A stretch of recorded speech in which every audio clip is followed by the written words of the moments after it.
No Mundo Maior, de André Luiz, capítulo 16, Alienados Mentais. E aí André Luiz começa, né? Antes de visitarmos as cavernas de sofrimento, lembra, 2 capítulos atrás, eles iam, né, para as cavernas de sofrimento. Aí eles pararam lá, né, ouviram o Eusébio, e agora, no caminho, o Calderaro solicitou que ele fizesse uma rápida visita a grande instituto consagrado ao recolhimento de alienados mentais na esfera da crosta.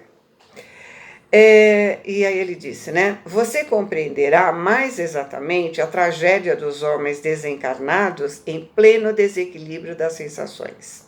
Excetuados os casos puramente orgânicos, o louco é alguém que procurou forçar a libertação do aprendizado terrestre por inconformação da alma nos quadros de luta que a existência humana apresenta. Diante da dor, do obstáculo ou da morte, milhares de pessoas se rendem, entregando-se sem resistência à perturbação destruidora que lhes abre, por fim, as portas do túmulo.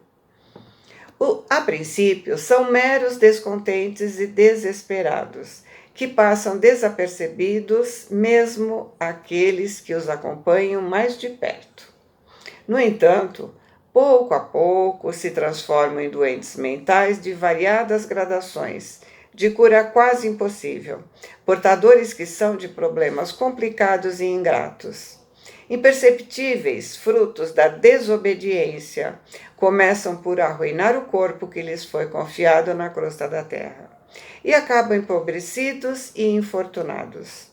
São homens e mulheres aflitos e semi-mortos, que desde os círculos terrenos padecem encovados, escondidos, em precipícios infernais, por se rebelarem aos desígnios divinos, desprezando-os na escola benéfica da luta aperfeiçoadora pelos caprichos insensatos.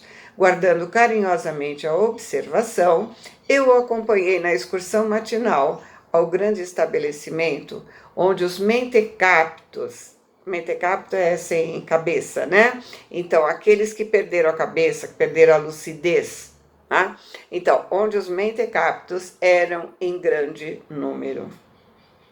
No primeiro pátio que tomamos, a quantidade de mulheres desequilibradas que conversavam era pequena. Uma senhora de cabelos nevados, mostrando acerba ferocidade no olhar, vestiu o uniforme da casa como quem arrastasse um vestido real. E dizia a 2 companheiras apáticas: na minha qualidade de marquesa, não tolero a intromissão de médicos inconscientes. Creio estar presas por motivos secretos de família, que averiguarei na primeira oportunidade. Tenho poderosos inimigos na corte. Contudo, as minhas amizades são mais prestigiosas e fiéis. Guardo a voz, né? Guardou a voz, como receando espiões ocultos, e falou ao ouvido de uma das irmãs em sofrimento: o imperador está interessado no meu caso e punirá os culpados. Me isolaram por miseráveis questões de dinheiro. Elevando o diapasão, gritou inesperadamente: todos pagarão, todos pagarão. E continuava explicando-se com gestos de grande senhora. Então, no começo é fuga, depois vai crescendo e arruinando o corpo e acabam sem recursos e infelizes. São homens e mulheres que vivem um inferno dentro deles, porque não enfrentam com coragem os problemas. A gente nota que ela era nobre, né? E ela deve ter sido reencarnada com pobreza, né? Com alguma abstenção de alguma coisa, e ela não suportou essa realidade, né? Ela fugiu dessa realidade, ela queria a encarnação anterior, que era de nobreza, de pompa, de quem manda em todo mundo, né? Então, são aqueles que se deixam levar pela mídia, né? Que acabam querendo fugir da realidade, que não é bem essa que a mídia apresenta, mas eles entram na negatividade apresentada, né? Então, crimes, violência, corrupção que são apresentados com detalhes desnecessários acaba deixando a pessoa fora da realidade, de tanto que ela se prende a esse tipo de coisa, né? São produtos desnecessários apresentados como se fossem indispensáveis, são corpos sarados apresentados como modelo a ser seguido a qualquer preço. Então, tudo isso leva a pessoa à fuga da sua realidade. Né? Voltando. Me afligia observar a promiscuidade entre as enfermeiras encarnadas e as entidades infelizes que ali se acotovelavam.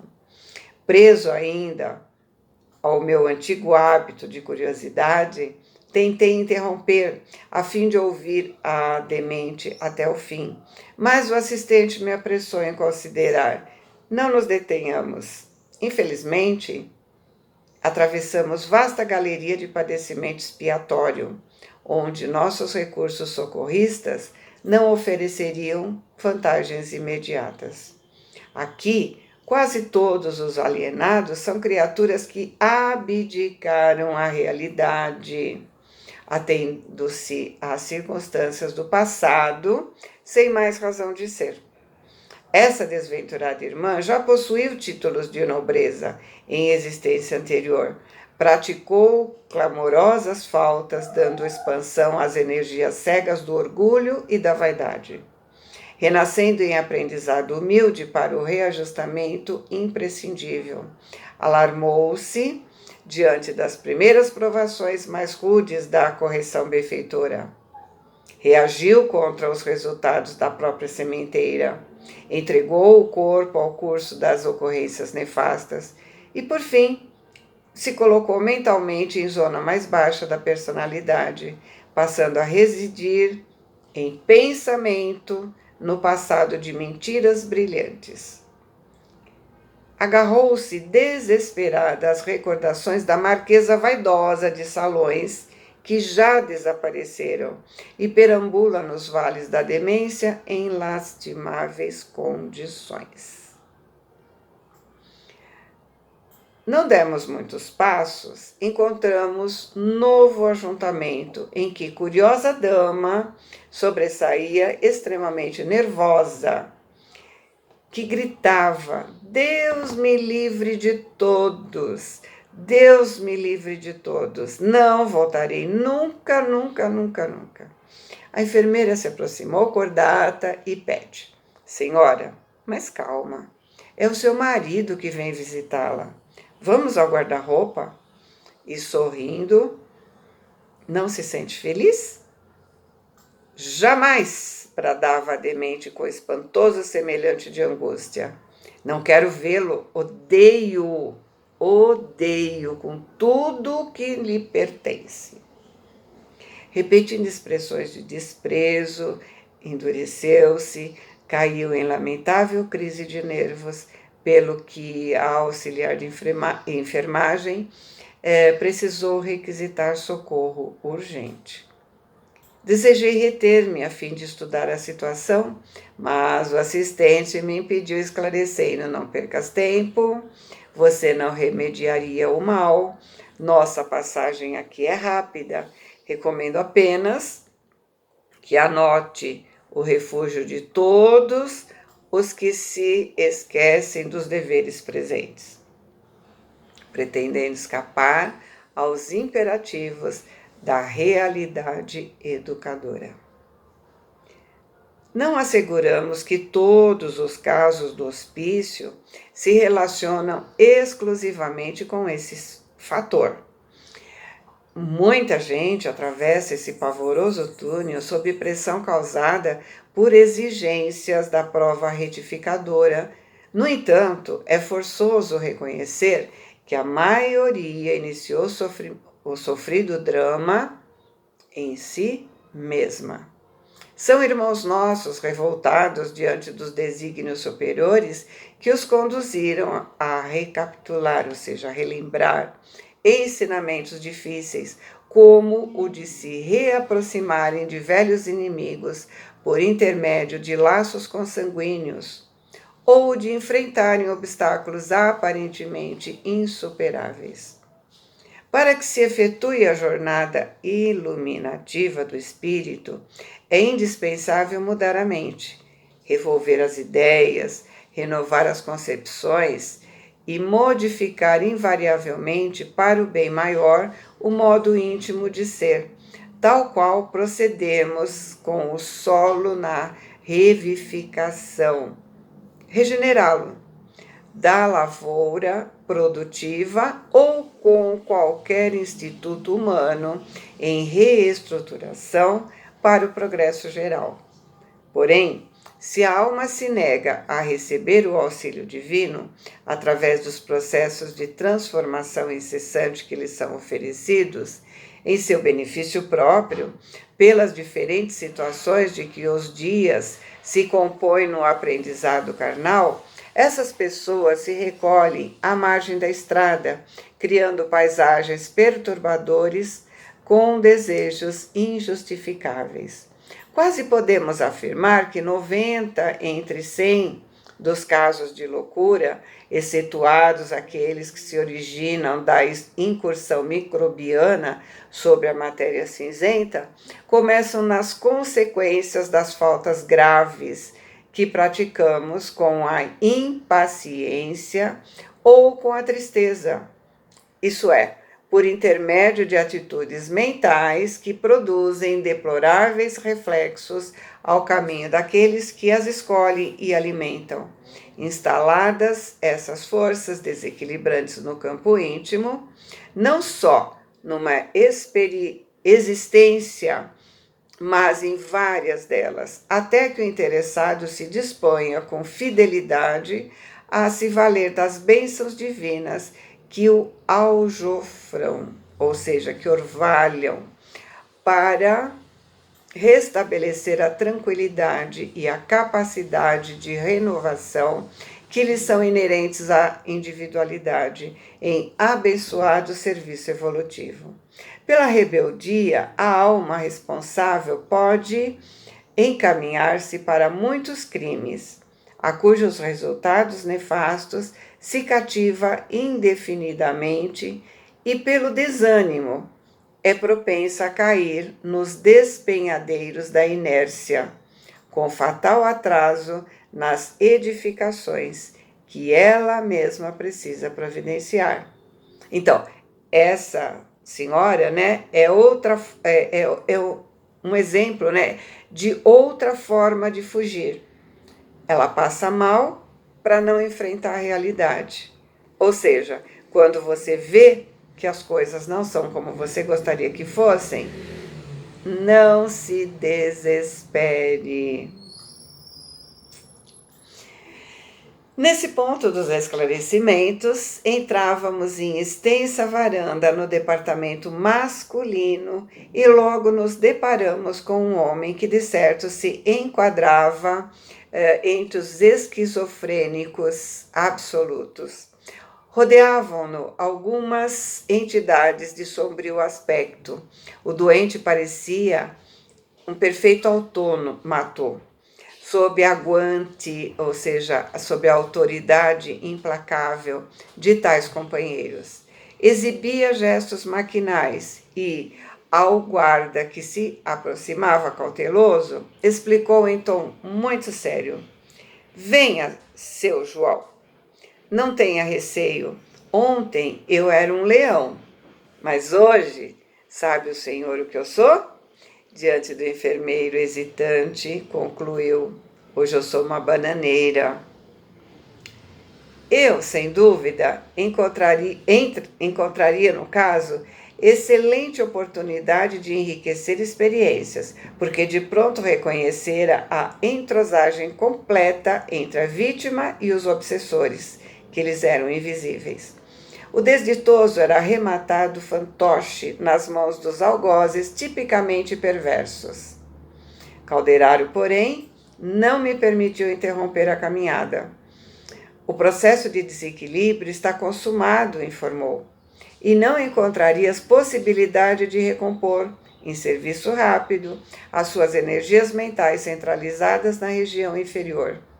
O infeliz vem sendo objeto de práticas hipnóticas de implacáveis perseguidores, acha-se exposto a emissões contínuas de força que o deprimem e enlouquecem. E aí, desorientado, eu disse: céus, como socorrê-lo? E o orientador acrescentou: trata-se de um homem que, em encarnações anteriores, abusou do magnetismo pessoal. Não pude soptar a objeção que me nasceu espontânea. Como? As ciências magnéticas são de ontem. Calderário estampou no olhar a condescendência que lhe é característica e respondeu: acreditas que teria sido iniciada com Mesmer? E sorridente ajuntou: se considerarmos o sentido literal do texto, o abuso do magnetismo pessoal teria começado com Eva no paraíso. Indicou o enfermo e prosseguiu: em passado, não muito remoto, nosso imprevidente amigo se excedeu em seu potencial de fascínio, desviando-o para aventuras menos dignas. Várias mulheres que sofreram a sua ação corrosiva assestaram contra ele incessantes explosões de ódio doentio e corruptor extravasamento que o pobre companheiro merecia em consequência da atividade condenável a que se dedicou por muitos anos. Minado pela reação persistente, seu cabedal de resistências mingou-lhe, converteu-se em joguete das forças destrutivas, às quais, a meu ver, voluntariamente se unira ao abraçar entusiasticamente a declarada prática do mal. Até quando se demorará em tal atitude, não será possível prever. Geralmente, ao delinquirmos, podemos precisar o instante exato de nossa penetração na desarmonia, porém jamais sabemos quando soará o momento de abandoná-la.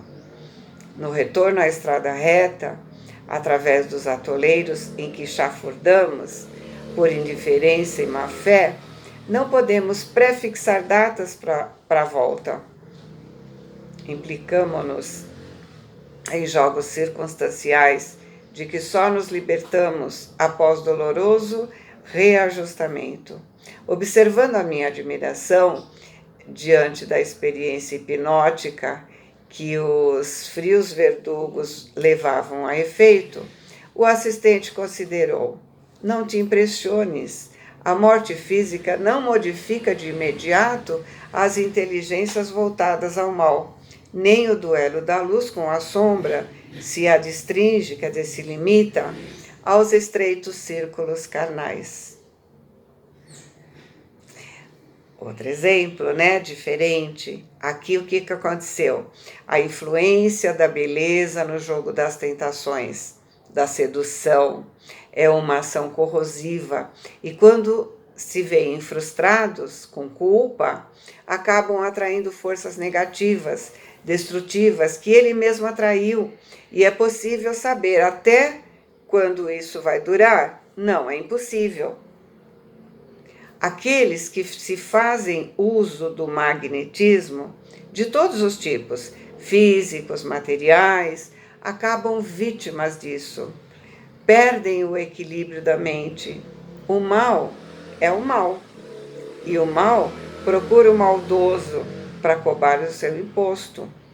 Cuidado, não brinque com os sentimentos alheios.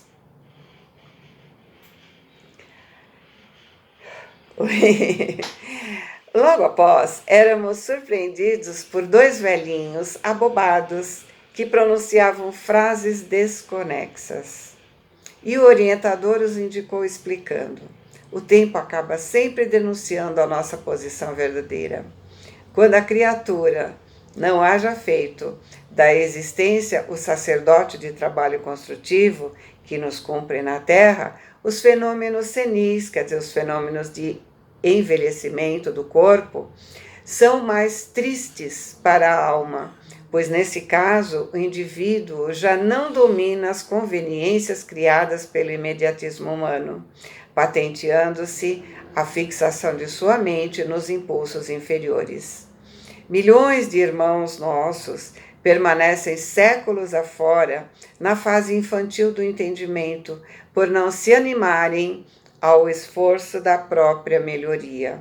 Enquanto recebem a transitória cooperação da saúde física relativa, das convenções terrenas, das possibilidades financeiras e das variadas impressões passageiras que a existência na crosta planetária oferece aos que passam pela carne, se escoram nos títulos de cidadãos que a sociedade lhes confere.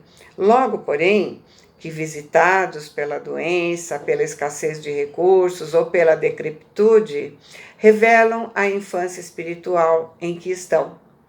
Voltam a ser crianças, apesar da idade avançada manifestada no corpo, por se haverem demorado excessivamente na superficialidade da vida. Então, cada vez que não quisermos crescer, nos manteremos presos à realidade. Não deixa de existir, porque a gente não quer admiti-la. A mente que não se preparou volta ao passado. Naquele tempo é que era bom. E ficam repetindo e repetindo histórias, idosos que voltam à adolescência, que só pensam em sexo, idosos que ficam fazendo cirurgias e cirurgias para voltar a ter o corpo que tinham. Ou seja, não querem viver com lucidez, não querem aceitar a realidade, não querem viver com equilíbrio, querem viver o ontem. É preciso amadurecer, cresça. Isso é saúde mental. Trabalhe e produza até o momento final.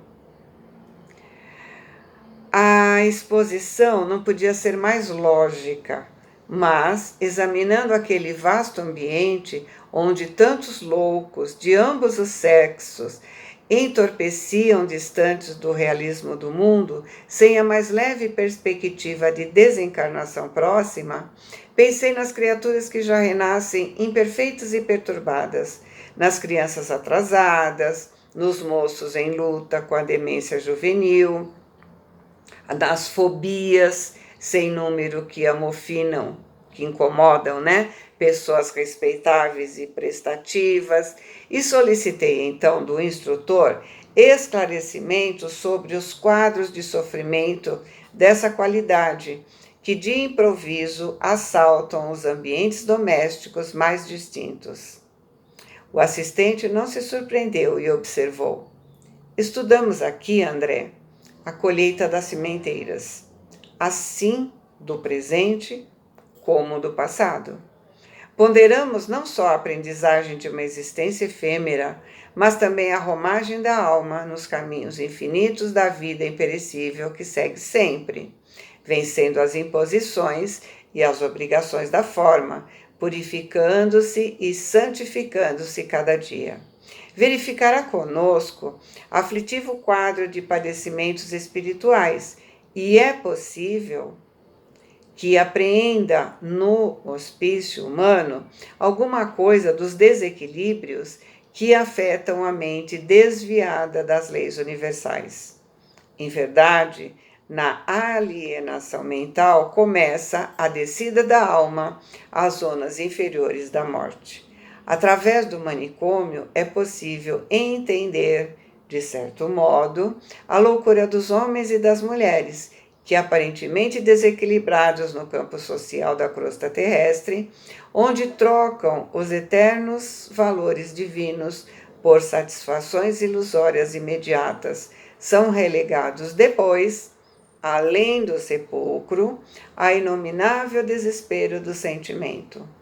Quanto às perturbações que acompanham a alma no renascimento ou na infância do corpo, na juventude ou na senilidade, é importante reconhecer que o desequilíbrio começa na inobservância da lei, como a expiação se inicia no crime. Adotada a conduta em desacordo com a realidade, encontra o espírito invariavelmente em todos os lugares onde se veja os efeitos da própria ação. Seja nos mecanismos da hereditariedade fisiológica, seja fora de sua influência, a mente encarnada ou não se revela na colheita do que tenha semeado no campo da evolução do esforço comum, no monte da elevação pela prática do supremo bem, ou no vale expiatório pelo exercício do mal. O assistente que se dispunha a se retirar fitou-me demoradamente e terminou. O louco, em geral, considerando-se não só o presente, senão até o passado longínquo, é alguém que aborreceu as bênçãos da experiência humana, preferindo isolar-se nos caprichos mentais. E a entidade espiritual atormentada após a morte é sempre alguém que deliberadamente fugiu das realidades da vida e do universo, criando regiões purgatórias para si mesmo. Compreende? Fixei o instrutor reconhecidamente. Sim, havia entendido. E ponderando a lição da manhã, segui o orientador, que silente abandonava o campo de observação, a fim de mais tarde nos avistarmos com os benfeitores que visitariam as cavernas em missão de amor e de paz. Bastante coisa para a gente refletir, né? Boa semana, fiquem com Deus, amo vocês.